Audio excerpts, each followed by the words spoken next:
So I definitely wanted to make sure I drove home the importance of making sure that you're getting a loud, audible exhale, and also making sure that you contract the right muscles in the proper sequence. All right. And so your breathing is the biggest driving force behind you being able to contract the right muscles, right? So we talked about how sucking in is really no breathing is involved there. It's just purely just sucking your gut in, right? That's not going to strengthen muscles. And so before you start doing any, exercise videos or adding in exercise, you really want to feel comfortable and want your breathing to be as natural as possible when it comes to inhaling through your nose, filling up your rib cage, your belly, your lungs with air, and then exhaling, lifting from the bottom up. All right. And so that would be your pelvic floor first, your lower abdominals next, then your upper abdominals. When I say abdominals, I'm talking about your TA muscles, your deep core muscles last. Okay. And so if you jump into exercise and you don't have that proper sequencing, then you will have the tendency to start to suck in and do whatever exercise that you're doing, because your body has not connected with your brain that tells you to, when I'm ready to exercise, I inhale through my nose, I exhale through my mouth.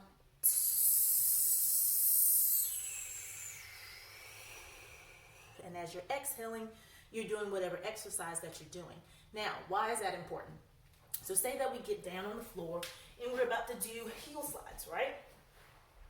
And we're here and my brain has not quite gotten it yet. So you're about to do heel slides. So you're like clenching in here. Right now, I feel my upper abdominals firing a lot. I've forgotten to contract my pelvic floor. And so I have the wrong sequence of exercise. And so your brain is going to naturally focus on the heel slide, right? Because that's what you're doing, forgetting about the core. So if you've not taken the time to practice proper breathing, letting your mind kind of catch up with your body, then it's going to go to what it knows, which for most women is sucking their guts in. All right. And so again, if you were doing it correctly, you've been working on breathing, you would know naturally to inhale, exhale,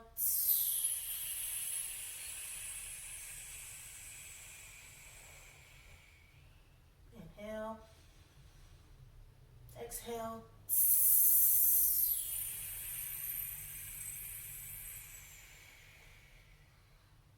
all right. And you can even do it, once you get good at it, you can do a little faster. So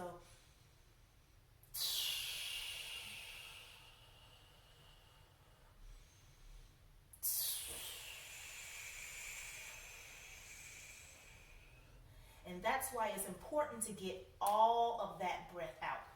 If you don't get all of that breath out, what's going to happen is that you're going to see your belly pooching up at the bottom. All right. So say I don't get all of my air out. So, and just a soft breath. I'm straining here and I'm putting pressure up here. So now my pelvic floor is not engaged.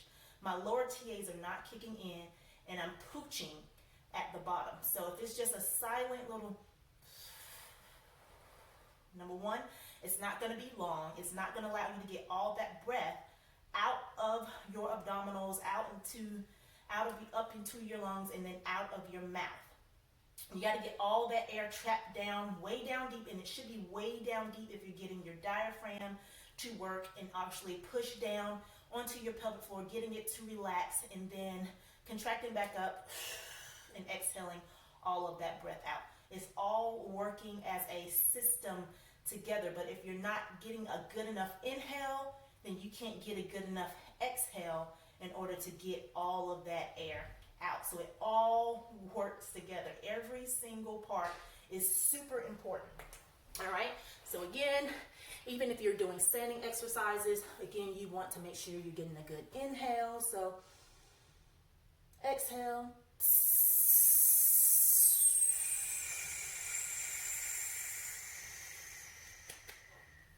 So that you know your core is truly working, okay? So the mistake is to jump into the exercise because you're thinking exercise builds my muscles. That's what gets my diastasis healed and stronger. When truly it's the breathing and the engaging of the right, the right muscles, okay? So don't try to skip steps and jump into exercise too quickly, not having really gotten a good, firm foundation, a mind-body connection of your breathing to your core, to you actually inhaling and exhaling and getting the right muscles firing. All right, so I know that is sometimes frustrating and it feels a little boring and you're just like, I just want to exercise, but I promise you, you will get much better results.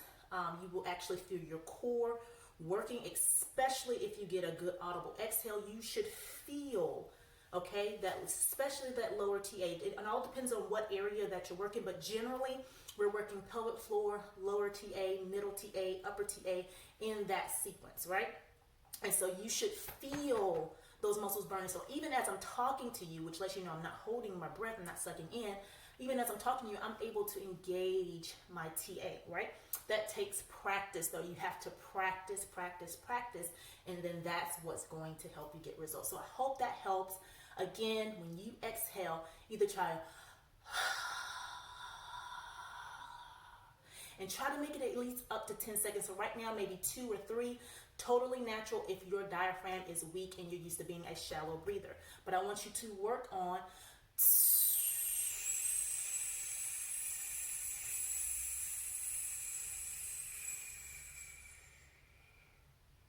a long exhale so that you can get several muscles kicking in. You can feel them working. And most important, you're getting the air out so that you're not putting pressure down on your pelvic floor, but you're getting the air out and also engaging your core. So I hope you found that helpful. Really practice. You're just going to be a little weird. You know, you're at home, so this is a good safe space, right? Where you can actually, but this is the same you want to have when you're lifting weights. So,